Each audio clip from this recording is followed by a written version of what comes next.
بسم اللہ الرحمن الرحیم۔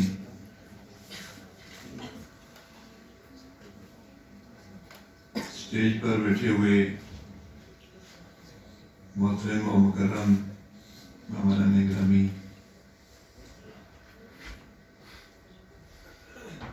شرکائے محفل، اساتذہ اکرام، طلباء و طالبات، میں شعبہ اسلامیات کے صدر پروفیسر ڈاکٹر عبدالرحمان صاحب اور اپنے عزیز پروفیسر لطیف صاحب اور ان کے اسٹاف کا شکر گزار ہوں کہ انہوں نے مجھے آپ سے مخاطب ہونے کا موقع فراہم کیا، لیکن میں صدق کے دل سے شکر گزار ہوں اس رب العزت کا کہ جس نے میری توجہ اس طرف کر دی اور میں نے زندگی کا بیشتر حصہ تو نہیں لیکن بہت بڑا حصہ اس کام میں صرف کر کے اپنے دل کو سکون بخشا، اور اللہ تعالیٰ کے اس فضل و کرم کا میں کبھی بھی شکریہ ادا نہیں کر سکتا۔ دعا کرتا ہوں کہ اللہ اپنی بارگاہ میں شرف قبولیت بخشے اور اس کے سبب سے ملنے والے انعامات میرے حصے میں آئے۔ حقانی صاحب نے جتنا عالمانہ اور جذباتی اور مخلصانہ انداز اپنایا اور میرے لیے کلمات خیر عطا کیے، میں ان کا شکر گزار ہوں۔ صابر صاحب تو خیر انہوں نے خود بھی بتایا ہے، ہمارے گھر بھی ان کا جانا ہوا، ان کو میں سنتا ہوں، اور میں راولہ کوٹ پہلی بار ایک مشاعرے میں آیا تو ان کو سنا تو وہیں سے پھر ہمارا وہ ذہن اور دل جو ہے یہ دل و دماغ دونوں یکجا ہو گئے۔ تو اب میں اس طرف آتا ہوں، میرے جو سیمینار ہوئے ہیں، میرے نوبل یونیورسٹی میں ہوا ہے، اوپن یونیورسٹی میں ہوا ہے، بھروڑا میں ہوا ہے، اور اس سے زیادہ یہ کہ میرا ایوان صدر کی بڑی مسجد میں خطاب ہوا اور اس میں ہزاروں لوگ تھے۔ تو اکثر یہ ہوا کہ اس کے بعد وہاں کوئی 60-70 لوگ میرے ساتھ بیٹھ گئے اور انہوں نے جو مجھ سے سوال پوچھے وہ اس کے بعد میں نے اپنی گفتگو کا حصہ بنائے کہ یہ سوال ہر کسی کے ذہن میں ہوگا اور ضروری نہیں کہ کوئی مجھ سے پوچھے، ہو سکتا ہے وہ پوچھنا چاہتا ہو اور نہ پوچھ سکے، تو میں ان کے جواب دینا مناسب سمجھتا ہوں۔ ایک بات یہ تھی کہ میں اس طرف کیسے ہے، میں انگریزی کا پروفیسر ہوں اور میرا سبجیکٹ کا جب میں بتاتا ہوں تو لوگ بہت حیران ہو جاتے ہیں، اور اس حوالے سے راولہ کوٹ میں اس بات کا ذکر کرنا کافی مناسب ہے کہ پوسٹ گریجویٹ کالج میں ایک پروفیسر وزیر حسین صاحب تھے، وہ میرے کلاس فیلو ہیں، اور پھر آپ کے صدر سردار مسعود خان وہ میرے کلاس فیلو ہیں، اور یہ ہم گارڈن کالج میں ایم اے انگلش میں اکٹھا پڑھتے تھے۔ میں جب باغ یونیورسٹی میں ایڈوائزر تھا باقر صاحب، تو صدر صاحب وہاں تشریف لائے اور میں ان کو ملا تو وہ میرا ہاتھ نہیں چھوڑ رہے تھے، تو میں نے خود ہی سوچا کہ وی سی صاحب یہ سمجھیں گے کہ اس نے کلاس فیلو ہونے کا ناجائز فائدہ اٹھایا ہے اور ملک کے صدر کو راستے میں روکا ہوا ہے، تو میں نے سمجھا وہ میرے خلاف سوچیں گے، لہذا میں نے صدر صاحب کو کہا چلے چلتے ہیں، تو پھر ہم چلے گئے۔ اور ایک اور بڑی دلچسپ بات ہوئی، وہ راولہ کوٹ میں ذکر کرتا ہوں اور میں کہیں نہیں کرتا چونکہ وہ یہاں کے رہنے والے ہیں اور یہاں کی جذباتی ان کے ساتھ ایفیلیشن ہے۔ وہاں ایک بک میلہ لگا ہوا، تو اس کے اینڈ پر صدر صاحب نے کھانے سے انکار کر دیا، وشی صاحب ڈاکٹر علیم جو ہیں وہ ماشاءاللہ وہ بھی میرے عزیز ہی تھے، اگرچہ وشی تھے. تو انہوں نے کہا جی کہ صدر صاحب کھانا نہیں کھا رہے ہیں، اور صدر صاحب گاڑی میں بیٹھ رہے تھے. تو میں نے جا کے ان کا کندھا پکڑا، ویسے بھی میرا قد اونچا تھا اور میرے لیے بہت آسان تھا. تو میں نے صدر صاحب کو کہا کہ سر آپ کھانے کو نہیں کھا رہے؟ کہنے لگے کہ نو آئی ایم کمیٹیڈ، میں نے سردار میرت اکبر خان کو ٹائم دیا ہوا ہے، میں نے اس کے ساتھ کھانا کھانا ہے. تو میں نے کہا صدر صاحب آپ نے کہا کھانا ہے، آپ نے چکھنا ہے، تو آپ یہاں بھی چکھ لیں، انہوں نے محنت کی ہوئی ہے اور آپ وہاں بھی چکھ لیں. تو صدر صاحب آگے گاڑی میں بیٹھتے بیٹھتے واپس ہو گئے. تو دوسرے دن وی سی صاحب نے مجھے کہا کہ آپ نے جملہ ایسا بولا. تو اس لیے جس طرح وہ صدر صاحب نے کھانا چکھا، اسی طرح آپ ہمارے نوائے قرآن سے کچھ چکھ لیں، تو اس کے بعد آپ کی مرضی ہے کہ آپ اس کو پڑھیں یا نہ پڑھیں. یہ آپ کی صوابدید اور آپ کے ذوق کی بات ہے، کیونکہ منظوم تراجم جو ہے ان کی تعداد کم ہے. اور میں نے کوشش یہ کی ہے، صاحب آپ نے لکھ بھی لیا ہاں، کہ چیز کو سیلف ایویڈنٹ ہونا چاہیے، سیلف ایویڈنٹ ہونا چاہیے. اور اس کے لیے میں ایک راولا کوٹ کا یہ واقعہ سناتا ہوں. میں سینئر ٹیچر ہوتا تھا، سائنس ٹیچر ہوتا تھا. تو میرا ایک بل تھا جی آفس میں، اور وہاں کوئی اور بھی ٹیچر اس طرح سے گھس گئے. تو وہ جو اکاؤنٹ افسر صاحب تھے، عبدالحسین شاہ ان کا نام تھا، وہ ویسے ہو گئے. کیا بھائی تم کیسے ہے، تم کیسے ہے؟ تو ایک آدمی نے کہا کہ میرا بل ہے. انہوں نے کہا bill must speak itself, bill must speak itself, کہ بھئی اب بل آ گیا ہے تو پھر اس کے بعد تمہاری وکالت کی کیا ضرورت ہے؟ بل بتائے گا میں ٹھیک ہوں تو میں سائن کر دوں گا. تو اس لیے اس میں بھی میں نے یہی کوشش کی، میں نے اس عبدالحسین شاہ کی بات کو ذہن میں رکھا کہ چیز کو سیلف ایویڈنٹ ہونا چاہیے، اس کے پیچھے وکالت کی ضرورت نہ ہو، یہ خود بولے کہ میں کیا ہوں. سیلف ایویڈنٹ کا اردو ترجمہ میں جادو گو جو سر چڑھ کے بولے. تو وہ بھی ٹھیک ہے. اور میں نے اس میں کوشش یہ کی ہے کہ جتنے منظوم تراجم تھے برے صغیر میں، اور اس میں اسلامک یونیورسٹی میں، پنجاب یونیورسٹی میں، بہاولپور یونیورسٹی کی میں نے لائبریری تو نہیں اس طرح سے کھنگالی، لیکن ان دو یونیورسٹیوں میں گیا ہوں اور میں نے ان سب کو دیکھا ہے. اور میں اسٹوڈنٹس کے لیے ایک بات کہتا ہوں کہ اردو بازار سے سیما اکبر آبادی کا منظوم ترجمہ مجھے مل رہا تھا اور میں نے نہیں خریدا، جو مجھے بعد میں بہت ڈھونڈ ڈھانڈ کے کہیں کراچی سے ملا. میرے ایک کزن نے مجھے کہیں سے خرید کے دیا، ملتا ہی نہیں تھا. اور اس وقت میں نے کیوں نہیں لیا تھا؟ میں نے اس لیے نہیں لیا تھا کہ جب میں یہ کسی کی چیز گھر رکھ لوں گا تو پھر مجھے جب کوئی دقت ہوگی تو میں اس کو دیکھوں گا اور اس طرح میں نقال بن جاؤں، تو اوریجنلٹی نہیں رہے گی، لہذا میں نے وہ نہیں کیا.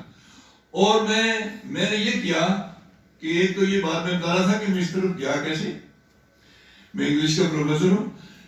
بار کالج میں ہمارے ایک ساتھی تھے، وہ ڈاکٹر رفیق، ابھی مدینہ میں ہے یونیورسٹی میں، اور وہ مجھے کہنے لگے کہ آپ کچھ لکھا کریں، آپ ضائع ہو گئے. یہ اسٹوڈنٹس کے لیے یہ بات بتانا کسی حد تک ٹھیک ہے کہ آپ ضائع ہو رہے ہیں، آپ ویسٹ ہو رہے ہیں. 2-3 دفعہ اس نے مجھے یہ بات کہی. تو میں نے اس سے ایک دن پوچھا کہ بھائی آپ نہ تو میرے شاگرد ہیں، نہ میرے کوئی لانگ ٹائم ساتھی ہیں، وہ ہمارا کوئی 6-8 مہینے کا ساتھ ہے، تو آپ کو مجھ میں کیا ویسٹ ہوتا نظر آتا ہے؟ اس نے کہا جو آپ کو نظر نہیں آتا. تو میں نے کہا مجھے واقعی نہیں نظر آتا. وہ ہم کینٹین سے اٹھے چائے پی کے، وہ مجھے لائبریری میں لے گیا اور وہاں جا کے اس نے کشمیری فائٹ فار فریڈم کتاب میرے نام ایشو کرائی اور اس نے کہا کہ اس کو اردو میں ٹرانسلیٹ کرو. تو میں نے وہ شروع کر دی. اور جب میں اس کے کوئی دیباچہ جو تھا 16 ورقے تھے اس کے 32 پیج، تو وہ میں نے جب کر لیا تو ایک دن پھر اسی طرح ہم بیٹھ کے چائے پی رہے تھے. تو میں نے رفیق صاحب کو کہا کہ بھائی وہ تو میں نے کر لیا ہے اور مجھے لگتا ہے کہ میں کر لوں گا. ادھر ہمارے ایک اور ساتھی تھے, وہ میرے ہمنام بھی ہیں اور اسلامیات کے بھی ہیں. انہوں نے کہا جی کہ دیکھ سن کے کچھ کرنا بھائی, کاپی رائٹس ہوتے ہیں, ایسا نہ ہو کہ کوئی کتاب چھپوا دو تو کوئی بند کرا دے. یہ بات واقعی بڑی ایک اچھی نشاندہی تھی. تو میں گھر چلا گیا اور میرے ذہن میں آ گیا کہ بھائی جو کام میں نے شروع ہی کیا تو وہ تو اس طرح کے سوال اس پر اٹھ سکتے ہیں. میں لیٹا اور مجھے نیند نہیں آ رہی تھی, جون کا مہینہ تھا, اور دوسرے کمرے میں میرے والد صاحب لیٹے ہوئے سوئے ہوئے تھے بلکہ, اور وہ فاضل تھے سہارنپور سے, عالم تھے. تو میں سوچتا رہا اور میں اسٹوڈنٹس کو ایکچولی سنا رہا ہوں کہ میں نے دل میں سوچا کہ کیوں نہ میں قرآن کا منظوم ترجمہ کروں. اللہ بھی نے میرے خلاف کوئی کاپی رائٹس کا دعویٰ نہیں کرنا ہے, کرے گا کدھر, عدالت اس کی اپنی ہے. تو میں نے ایسے ہی اسی طرح کی کچھ سوچ کر کے تو میں نے سورہ عصر کو شعر کی صورت دینی. ابھی تو یہ بہت امپرووڈ فارم ہے آپ کے پاس اللہ کی مہربانی سے. تو میں نے اس کے ابا جی سے کہا کہ اگر میں قرآن حکیم کا منظوم ترجمہ لکھوں اور میں اس کا انگلش میں بھی منظوم کر دوں تو آپ کا کیا خیال ہے؟ انہوں نے کہا اللہ آپ کی مدد کرے. اس وقت مجھے خود بھی نہیں پتا تھا کہ کسی نے منظوم ترجمہ کیا ہو. میں سمجھتا تھا کہ یہ اگر کوئی غلط بات بھی ہو, کوئی علماء اختلاف کر جائیں تو چلو اس اختلاف کو فیس کرنا پڑے. اور اس بات کو جو ابا جی نے جملہ بولا اس کو میں نے تائید ایجادی سمجھا کہ میں نے کہا مولوی صاحب اگر یہ بات کہتے ہیں تو پھر اس کا مطلب ہے مولوی صاحب نہیں کہہ رہے بلکہ اللہ میاں ان سے کہلوا رہا. تو میں نے کام شروع کر دیا. پھر جب میں کوئی 2-4 پارے کر چکا تھا تو میں اسلامک یونیورسٹی میں گیا اور وہاں مجھے تراجم مل گئے منظوم, اور وہ جو ریل میں بھی دیے ہیں. اور پھر اس میں یہ بھی تھا کہ تراجم ہی نہیں تھے بلکہ ان پر بڑے بڑے علماء کی تقریریں بھی لکھی ہوئی تھیں. اور وہ جو کھٹکا تھا مجھے کہ اس پر انگلیاں اٹھیں گی تو وہ ختم ہو گیا. پھر میں اطمینان سے کام کرنے لگا. اور اس میں جو میں نے کام کیا ہے وہ یہ کیا ہے کہ بلکہ پنجاب یونیورسٹی کے ایک پروفیسر تھے عبدالرب صاحب, وہ عبدالرب صاحب مجھے کہنے لگے کہ آپ کو ایک ترجمہ پکڑ کے اور اس کو منظوم کر دے تو آپ کے لیے آسان تھا, اور اس میں آپ کو یہ بھی فائدہ ہوتا کہ اس ترجمے کی جو اہمیت ہے وہ آپ کے کندھے پر نہیں آتی تھی بلکہ وہ اس ترجمے والے کے. تو میں نے عبدالرب صاحب کو کہا کہ کیوں میں 21ویں صدی میں اس طرح کی نقالی کیوں کروں, اور میں ریسرچ کیوں نہ کروں, اور میں کوئی ایسا کام کروں کہ تاکہ وہ اپ ڈیٹ ہو جائے. اور اس کے لیے پھر میں نے یہ کیا کہ میں نے ایک تو منظوم ترجمے تقریباً سارے, ایسے تو ورگا یا صفحہ تو نہیں پڑھ سکتا آدمی, لیکن ان کو دیکھا, ان کے انداز دیکھے, اور جیسے یہ بسم اللہ کی انہوں نے آپ کو بتا دی بات, شاید میں بتاتا آپ کو, وہ اس لیے میں نے کیا کہ میں نے ایک بیر میں, ڈاکٹر صاحب میں نے ایک بیر میں مکمل ترجمہ کر دیا. اور وہ جو ترجمہ میں نے کیا اس کے شعر تھے 12,260. پھر وہ مجھے پسند نہیں آئے, اور ان میں پسند نہ آنے کی وجہ صرف یہ تھی کہ اس میں جو ترجمہ تھا وہ ٹھیک طور سے ایڈجسٹ نہیں تھا. یعنی اس بحر کو برابر کرنے کے لیے کہیں ترجمہ متاثر ہو جاتا. تو یہ پھر میں نے کیا کہ میں نے مختلف بحریں لگائیں, اور مختلف بحریں لگانے کے لیے میں نے اس کے دیباچے میں لکھا ہوا ہے انتخاب بحر میں ملحوظ رکھا یہ اصول, اس کو بتا جو کسی صورت کو آتی تھی قبول. تو میں نے اور پھر اس کا اگلا پیمانہ کیا تھا صابر صاحب, اس کا اگلا پیمانہ یہ تھا کہ میں ہر صورت کی پہلی آیت لیتا تھا اور اس آیت کو 3-4 بحروں میں ٹرانسلیٹ کرتا تھا, اور پھر جس بحر میں وہ ایڈجسٹ ہوتی تھی اس کو اتنا. اس کی ایک مثال یہ ہے کہ سورہ اخلاص جو ہے یہ اسلامک یونیورسٹی میں اور پنجاب یونیورسٹی میں جو میں نے منظوم تراجم دیکھے تو اس میں کم سے کم کسی آدمی نے 2 شعر لکھے ہوئے تھے اور زیادہ زیادہ 5 بھی تھے 6 بھی تھے بلکہ کسی نے 7 بھی لکھے ہوئے. تو میں نے اس کو 2 سے بھی 1 میں کر دیا. اور یہاں یہ بات بھی بتا دینا ٹھیک ہے یہ 2 سے 1 کرنے میں میرے کئی سال لگ گئے. میں دہراتا رہا اور کبھی یہ ٹھیک ہو گیا کبھی وہ ٹھیک ہو گیا یعنی اچانک سے بھی نہیں کر دیا. تو وہ کیسا ہے؟ کہو اللہ ہے یکتا ہے بالکل بے نیاز اللہ جنم پایا نہ جنتا ہے کوئی ہمسر نہیں اس کا. اور اس کا بہت اچھا کریڈٹ مجھے اوپن یونیورسٹی کے سیمینار میں ڈاکٹر حبیب الرحمان عاصم صاحب نے دیا اور انہوں نے اپنی گفتگو میں کہا کہ یہ جو دوسرا حصہ ہے اس میں 2 آیتوں کا ترجمہ ہے اور خامی کوئی نہیں ہے. تو میری حوصلہ افزائی ہو گئی اور پھر میں نے اس کو معیار بنایا کہ اب اس کو معیار بناتے ہیں اور باقی شاعروں کے جو ترجمے ہیں ان کو معیار نہیں بناتے. سورہ بقرہ کتنی بڑی سورت ہے اس کو میں نے 3 بار ٹرانسلیٹ کیا 3 پیروں میں کیا اور جو پسند آئی وہ اس میں ڈالا.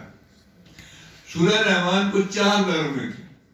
اور یہاں ایک بڑی دلچسپ بات ہے کہ یہ جو میں نے فائنل اس میں لگایا ہے اس سے پہلے جو میں نے ترجمے کیے اس بیر سے ایک وزن میں نے کم کر دیا اور وہ اتنی سیٹ ہو گئی کہ جس طرح ہم ریڈی میڈ کی کوئی سوٹ خریدتے ہیں تو کوئی سوٹ بہت ہی سیٹ ہو جاتا ہے کسی کی کچھ کمی ہوتی ہے کسی کی کچھ ہوتی ہے لیکن کوئی سوٹ بہت اچھا سیٹ ہوتا ہے. تو وہ وہاں مجھے یہ تجربہ ہوا کہ وہ وزن تھوڑا سا میں نے جو ہی کام کیا. اور ایک یہ دلچسپ بات ہوئی کہ پھر جب میں ایک شروع کی آیت کو کسی بحر میں فٹ کر لیتا تھا اس کے بعد کیا ہوتا کہ میں ایسے سوچتا تھا کہ آگے وہ آیتیں اس طرح ترجمہ ہوتی چلی جاتی تھی کہ جس طرح آپ ایک دھاگے کا گولا ہے تو اس کو کھولتے جاتے ہیں اور وہ خود بخود ادھرتا جاتا ہے. تو مجھے اس میں ایک بڑا دلچسپ یعنی یہ میرا تجربہ ہوا اور یہ میں اکثر شیئر کرتا ہوں پروگرام سوچ کے بھی کرتا ہوں خاص کر طلبا کے لیے کرتا ہوں کہ چونکہ بے محنت پہم کوئی جوہر نہیں کھلتا. اور اس میں میرے تقریباً 26 سال لگے چھپوانے تک لیکن اس کو مکمل کرنے تک 23 سال لگے. اور اس سے پہلے میں بہاولپور یونیورسٹی میں گیا تو بہاولپور یونیورسٹی میں جو صدر شعبہ تھے اس وقت حافظ ڈاکٹر افتخار صاحب تو انہوں نے مجھے کہا کہ آپ نے کتنا اصل لگائے. میں نے کہا اس میں لگے میرے زیادہ ہیں لیکن لکھے میں نے 20 ہیں. تو اس وقت میں نے 22 لگے ہوئے تھے.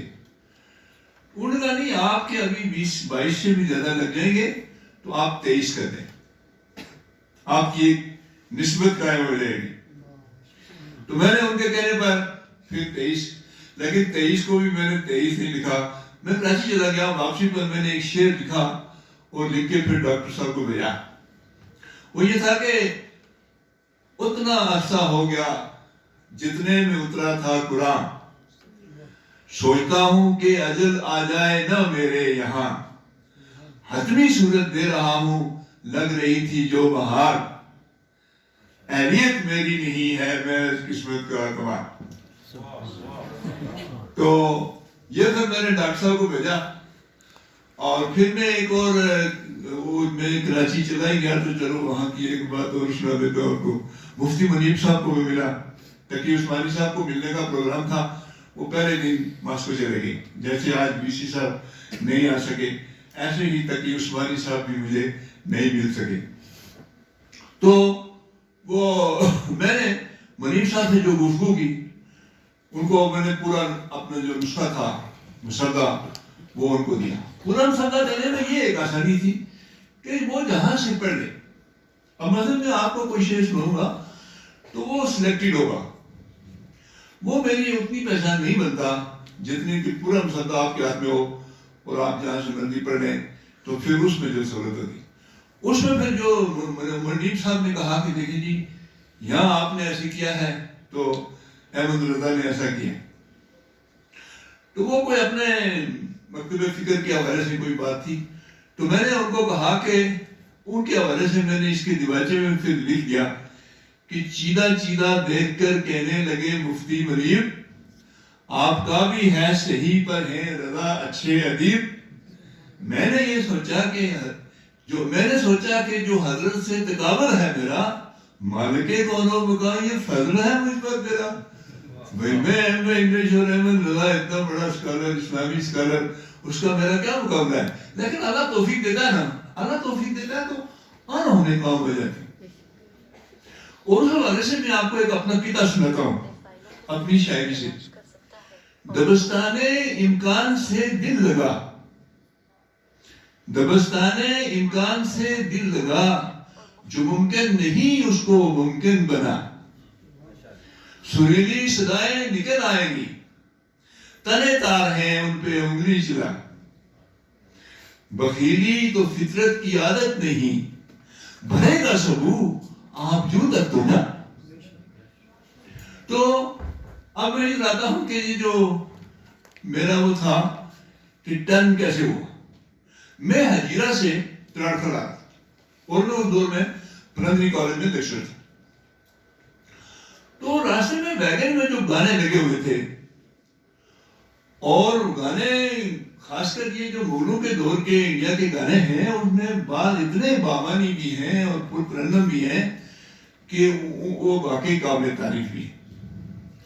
تو میں نے سوچا کہ دیکھو بھائی یہ جو شیطانی کام ہیں تو ان پر کتنی محنت ہوتی ہے, اور ان کو دیکھو ان کی کیا کیا اعزازات دیے جاتے ہیں اور کیا کیا ہوتا ہے. تو دین کے معاملات کو ہم اس طریقے سے آگے نہیں بڑھاتے, اور دین کو ہم خوبصورتیوں کے ساتھ پیش کرنا بڑی سے بڑی بات ہے جی. ہم نعتیں پڑھتے ہیں, اس کے علاوہ ہم کہیں کوئی شہید یوسف صاحب تو میں نے شہید یوسف صاحب کو کہا کہ اچھا بھائی آپ چونکہ ترنم سے وہ پڑھتے ہیں تو میں نے اب ترنم تیار کیا ہے پڑھنا. تو کوئی نہیں محنت کر رہا, یعنی محنت بہت بھی ہو رہی ہے لیکن بہت ہونے کے باوجود اس طرح نہیں ہو رہی ہے جس طرح شیطانی کاموں پر محنت ہو رہی. تو یہ میرے ذہن میں وہ آئیڈیا پیدا ہوا تھا, وہ 82 کی بات تھی, اور یہ پتہ نہیں میں نے 95 میں یا اس کے بعد کہیں شروع کیا. تو یہ اس وجہ سے میں نے سوچا تھا کہ اگر ہم دینی معلومات کو خاص کر قرآن حکیم تو وہ حادثتاً میرے سامنے آ گیا, وہ کتاب میں نے چھوڑ دی اور میں ادھر آ گیا. تو اس طرح سے میں اس پر آ گیا. پھر ابھی میں آپ کو کچھ اقتباسات سنا دیتا ہوں.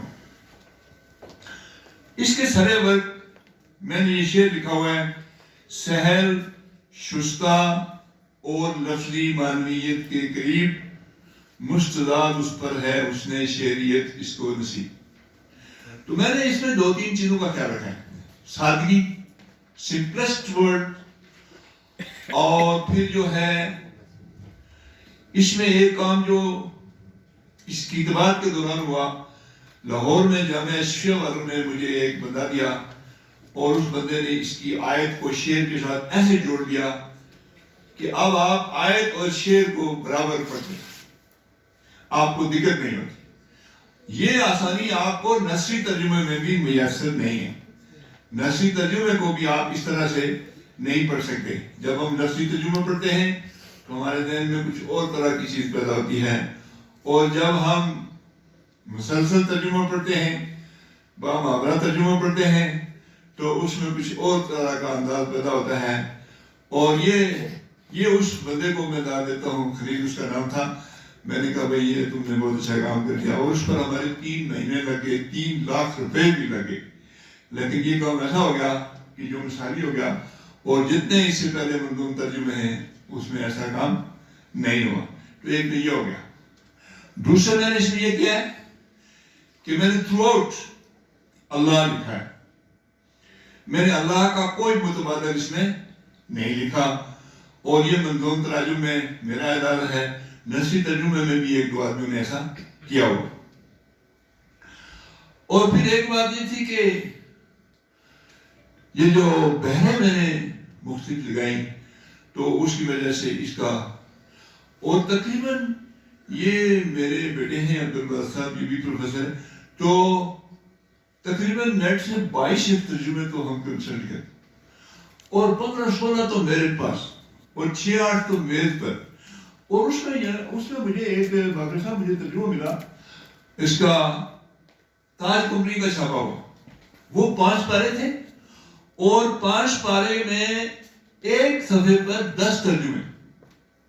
اس سے میرا ذہن بہت بن گیا کہ 10 ترجمے جب میں نے ایک صفحے پر دیکھ لیے تو اب آپ دیکھ لیں یہ 10 آدمی جو بیٹھے ہوئے ہیں ان کے لباس میں کتنا فرق ہے. تو وہ فرق میں نے دیکھ لیا، اور اس فرق کو میں نے سوچ کے پھر اس کو کسی ٹھکانے پر لگانے کی بھی کوشش کی کہ اس کو کس طریقے سے، کس پیمانے کے ساتھ ہم چلیں. جیسے مفتی مدیب صاحب نے مجھے اپریشیٹ بھی کیا. تو اللہ تعالیٰ نے یہ میرا سفر، اور اس میں مجھے ایسے ایسے واقعات پیش آئے کہ جس کو واقعی ڈاکٹر صاحب نے جو معجزاتی بات کی، قرآن کا معجزہ. ایک تو وہی قرآن جو مجھے باغ کی دکان سے مل گیا. پھر مجھے نصر آباد کے ایک ڈاکٹر تھے، ڈاکٹر شیخ محمود، اور وہ انگلش میں ایم اے تھے اور عربی میں پی ایچ ڈی. ان سے جب میں ملا تو وہ تو مجھے مل کے ہی بہت خوش بھی ہو گئے، اور انہوں نے مجھے پی ایچ ڈی کا مقالہ دے دیا. اور وہ مقالہ نگار جو ہے وہ ابھی بھاگلپور یونیورسٹی میں ہے، اس کا نام بھی شیخ سعید ہے، اور وہ میں ملا بھی اس کو بھاگلپور یونیورسٹی میں گیا ہوں. تو اس سے مجھے یہ فائدہ ہوا کہ بر صغیر میں جتنے منظوم تراجم ہیں اس سب پر تبصرہ میرے پاس آیا. اور جو تنقید ہوئی، ہاں جی اس کا کالر ٹھیک نہیں تھا، ہاں جی اس کی ٹوپی ٹیڑھی تھی، ہاں جی اس میں یہ تھی، تو پھر میں نے ان ساری چیزوں کو جو ہے وہ کوشش کی کہ وہ اس میں نہ ہو. اور یہاں ایک اور اضافی بات میں اپنی پرسنل آپ کو بتاتا ہوں. میں گرل کالج ڈگری کالج کا پرنسپل رہا. تو ڈاکٹر صاحب میں جب گیا تو میں نے اسٹاف میٹنگ میں کوئی 2-1 باتیں کی، اور ایک بات یہ کی کہ بھئی میں نے پرنسپلوں کی کچھ خامیاں نوٹ کی ہوئی ہیں، تو اب میں خود پرنسپل، اب وہ خامیاں انشاءاللہ آپ نہیں دیکھیں.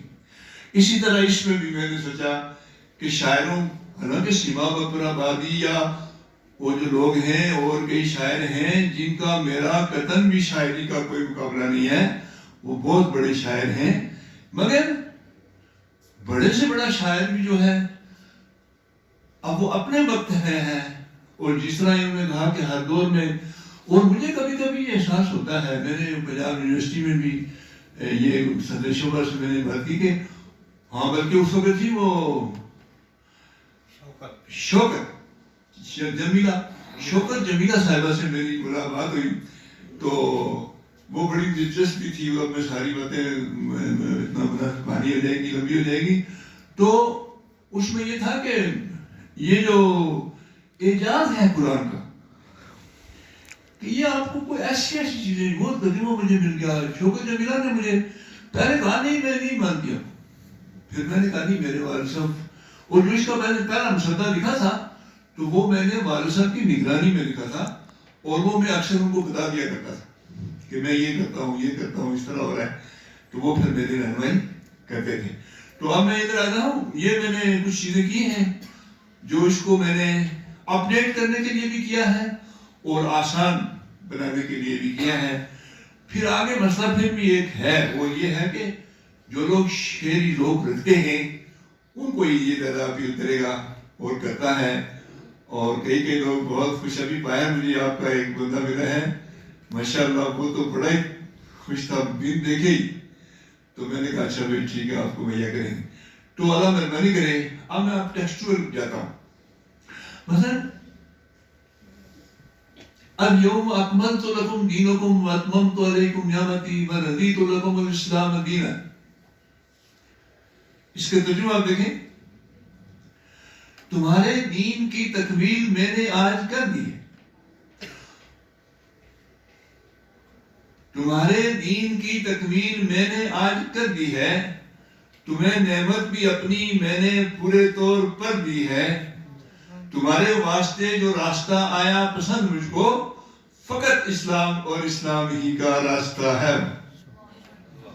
تو میں جب یہ ترجمہ سناتا ہوں، جیسے میں نے سورہ اخلاص کا سنایا، میں ابھی آپ کو اور بھی سناتا ہوں، تو میں سامعین سے اور علماء سے، جہاں علماء زیادہ ہوں، میں کہتا ہوں مولوی صاحب آپ اس کو لفظی ترجمے کے حساب سے بھی دیکھیں اور سادگی کے حساب سے بھی دیکھیں، یعنی دو خصوصیات، سمپلسٹ اور پھر لفظی ترجمے کی قریب۔ ایگزیکٹ نہیں ہو سکتا، شاعری میں بھی لائے وہ مشکل، لیکن جتنا ہو گیا اس پر اللہ کا شکر ادا کرتے ہیں۔ اور پھر آپ کو میں سناتا ہوں، ہاں اس پر لاہور میں ایک بندے نے مجھے بہت زیادہ اپریشیٹ کیا، سورہ اصل جو ہے اس کا ترجمہ ہے، زمانے کی قسم انسان تو ہے ہی خسارے میں، مگر جو مان جاتے ہیں عمل اچھے کماتے ہیں، کریں تلقین آپس میں جو حق کا ساتھ دینے کی کریں تلقین آپس میں جو صابر بن کے رہنے۔ تو وہ ایک صاحب مجھے کہنے لگے کہ میں نے 8 ترجمے باقاعدہ پڑھے ہوئے ہیں، لیکن آپ کے اس میں جو زور بیان ہے، آپ نے آیت کا صحیح ترجمہ کیا ہے، زمانے کی قسم انسان تو ہے ہی خسارے میں۔ اس نے کہا جس قوت سے آپ نے کیا ہے کسی نثری ترجمے میں بھی ایسی قوت نہیں ہے۔ اور کچھ قوتیں شاعری میں لانے سے ویسے بھی پیدا ہو جاتی ہیں، وہ کوئی میں اس کا کریڈٹ اپنے آپ کو نہیں دیتا۔ اب میں آپ کو سنا دیتا ہوں، چونکہ یہ چھوٹے آپ کو ذرا یاد بھی ہیں صورتیں اور سمجھنے میں بھی آسانی ہے۔ سورہ کوثر، اور پتہ نہیں جی میں نے 7ویں دفعہ، اور یہ جو سورہ فاتحہ کا چونکہ انہوں نے بہت مترنم سنا دیا آپ کو، تو اس کے لیے میں کہتا ہوں کہ بھئی یہ میں نے محمد بن قاسم والا کام کیا، اس کو میں نے 17 بار چینج کیا ہے، اور اس کو میں لب آتی کی وزن پر لانا چاہتا تھا کہ یہ لب آتی کے وزن پر آ جائے اور یہ بچے جو ہیں اس کو اسی طرح پڑھیں۔ میں نے لایا اس کو، اس کے وزن بھی برابر ہو گئے، شعر یہ اس بات سے صحیح تھا، لیکن پھر بھی کوئی وہ روح نہیں پیدا ہو رہی تھی جو اقبال کی لب آتی میں ہے، تو پھر میں نے اس کو چھوڑ دیا۔ تو سورہ کوثر کو آپ سنیں، یقیناً عطا کی تجھے ہم نے کوثر، لہذا نماز اپنے ہی رب کی پڑھ، ذبیحہ بھی اس کی ہی خاطر کیا کر، جو دشمن ہے تیرا وہی ہوگا اب تک۔ اور اسی طرح اور کئی شعر ہیں، مثلا خلق الموت والحیات لیبلوکم ایکم احسن عملا۔ مولوی صاحب اکثر یہ ہم آیتیں پڑھتے ہیں تو جنازوں پر، اور اس میں کتنا سپورٹ اس کا ترجمہ ہے، موت کو اور زندگی کو اس لیے پیدا کیا، ہو تمہارا امتحان کس نے عمل اچھا کیا، ہو تمہارا امتحان کس نے عمل اچھا کیا۔ پھر جو سورہ رحمان ہے، سورہ رحمان کا ترجمہ پورا میں نے طارق جمیل صاحب کو سنایا، اور طارق جمیل صاحب نے مجھے بہت اپریشیٹ کیا، اور اس کو یہ جو شعر تھا اس پر وہ بہت جذباتی ہو گئے، اور انہوں نے کہا کہ یہ آپ نے بہت ہی خوبصورت کر دیا، ہر جزاء الاحسان الا الاحسان، ہو نہیں سکتی کبھی احسان کی جزا، ہے مگر احسان ہی احسان کی جزا، ہو نہیں سکتی کبھی احسان کی جزا، ہے مگر احسان ہی احسان کی جزا۔ اور یہاں میں آپ کو ایک پرابلم بھی اپنا بتا دیتا ہوں کہ پرابلم یہ ہوتا تھا کہ جب آیت چھوٹی ہو اور شعر برابر کرنا ہو اور اس میں فالتو لفظ بھی نہ آئے تو یہ بڑا ایک اوکھا مرحلہ تھا، اور اس میں پھر جو میں سوکھا ہوتا رہا تو اس کے لیے باقر صاحب نے جو آپ کو بتایا ہے کہ یہ قرآن کا اعجاز ہے۔ اور پنجاب یونیورسٹی میں بھی ایک آدمی نے مجھے کہا کہ اصل میں بات یہ ہے، ہاں وہاں انہوں نے مجھے کوئی سوال پوچھا کہ آپ نے اس میں ایک ہی نشست میں کتنا کام کیا۔ میں نے کہا میں نے 17 تو نہیں گنی ہوئی کہ میں آپ کو بتاؤں، لیکن میری ایک نشست 19 آورز پر مشتمل تھی کہ میں جب بیٹھا تو پھر میں ضروریات کے علاوہ لگا ہی رہا، اور میں دیکھتا تھا کہ 19 گھنٹے ہو گئے تھے، اگلے دن میں نے کالج جانا تھا تو کالج جانے کی وجہ سے پھر میں رکھے تو کالج چلا گیا. تو انہوں نے کہا کہ تھکے نہیں آپ؟ میں نے کہا بھائی 3 گھنٹے کا پرچہ دیتے ہوئے ہم تھک جاتے تھے. ہماری کمر میں درد ہوتا تھا, گردن میں درد تھا, کلائی بلکہ دکھتی تھی, لیکن اس میں کبھی نہیں. گردن نہیں دکھی, کلائی نہیں دکھی, کمر نہیں دکھی, کچھ بھی نہیں ہوا. اور یہ وہی بات ہے کہ اللہ تعالیٰ نے کلام کے اندر جو معجزاتی پہلو رکھا ہوا ہے وہ کس کس صورت میں ہوتا ہے. اور پھر یہ جو سورہ ہے وہ اس کی ہے, اس میں فَبِأَيِّ آلَاءِ رَبِّكُمَا تُكَذِّبَانِ, پس ہے جن و انس اپنے پالنہار کی نعمتیں جھٹلاؤ گے تم کون کون سی. تو کچھ ترجمے اور مجھے تمہاری یہ یاد نہیں ہے, اور میں سوچتا ہوں کہ اگر آپ سننا چاہیں تو اس میں سے ڈاکٹر صاحب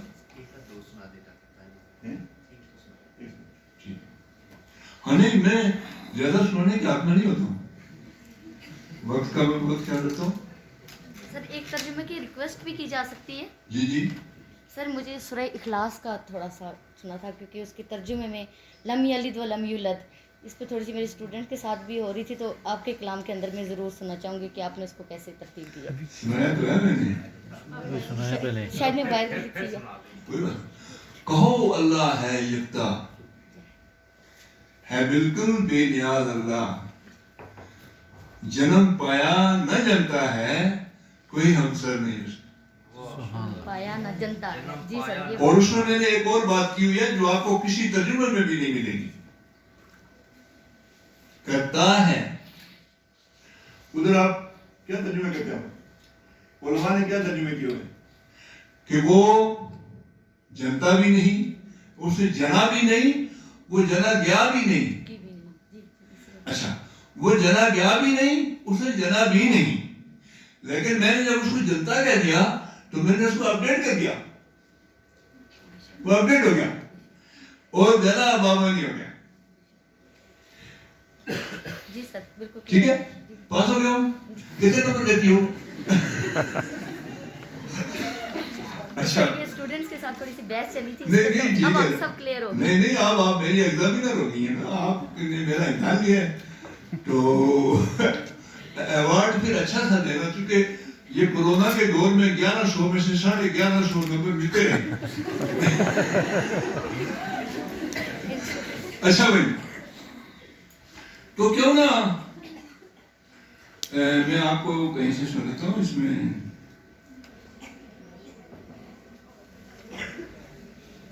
ہاں, اس ترجمے میں میرا بڑا فخر ہے, اور اس میں میرا چھوٹا بھائی ہے, وہ بھی عالم ہے, شاعر بھی ہے, ہماری بحث بھی ہوئی ہے. اور ڈاکٹر صاحب وہاں ایک بات تھی, جو میں نے ترجمہ لگایا ہے اس سے زیادہ خوبصورت ایک ماڈل بنا, لیکن وہ ماڈل تھوڑا لفظوں میں تھوڑا وہ ایڈجسٹ نہیں تھا. تو میرے بھائی نے کہا یہ بہت پیارا ہے. میں نے کہا یہ آپ کو تو پیارا لگتا ہے, لیکن میں وہ لکھوں گا جو اللہ کو پیارا لگے. جو ترجمے کے بات ہے ٹھیک ہے, اس نے کہا ٹھیک ہے جی, اتفاق ہے. یہ آپ سنیں ذرا. کہو اے وہ لوگوں جو کافر ہوئے, ہاں اس میں تھوڑا آپ کو غور کرنا پڑے گا. کہو اے وہ لوگوں جو کافر ہوئے, نہ پوجوں میں تم ہو جنہیں پوجتے. اس پہ آپ بے شک لفظی معنی کا ترازو لے کے بیٹھیں.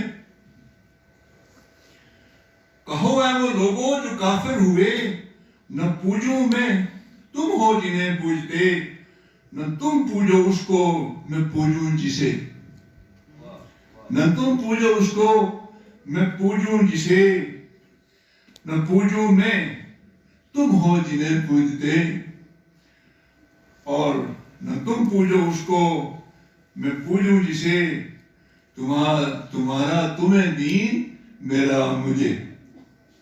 اور صرف یہ مصرع ایڈجسٹ کرنے میں پتہ نہیں کتنے سال لگے میرے, 3-4 سال میں جا کر کہیں یہ مصرع ایڈجسٹ ہوا, یہ نہیں ایڈجسٹ ہو رہا تھا. اور تمہارا تمہیں دین میرا مجھے, اور نہ تم پوجو اس کو میں پوجوں جسے, تمہارا تمہیں دین میرا مجھے. اور ایک بات سے بس اور سنا چھوڑے, سورہ عادیات کا سمجھتا آپ کو؟ نہیں قاریہ کا سمجھتا وہی جو کھڑکھڑاتی ہے کیا جو کھڑکھڑاتی ہے؟ سمجھ کیا تجھ کو آتی ہے کیا جو کھڑکھڑاتی ہے؟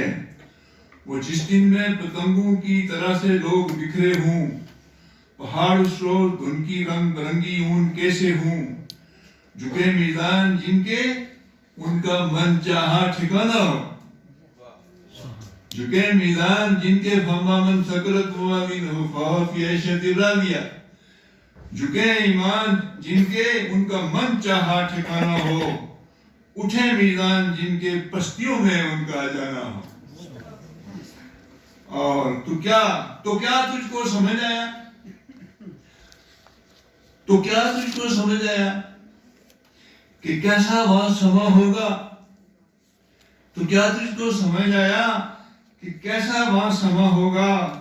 وہ ہے ایک آگ ہی جس آگ کا شعلہ فشاں ہوگا، وہ ہے ایک آگ ہی جس آگ کا شعلہ فشاں ہوگا۔ وآخر دعوانا ان الحمدللہ رب العالمین۔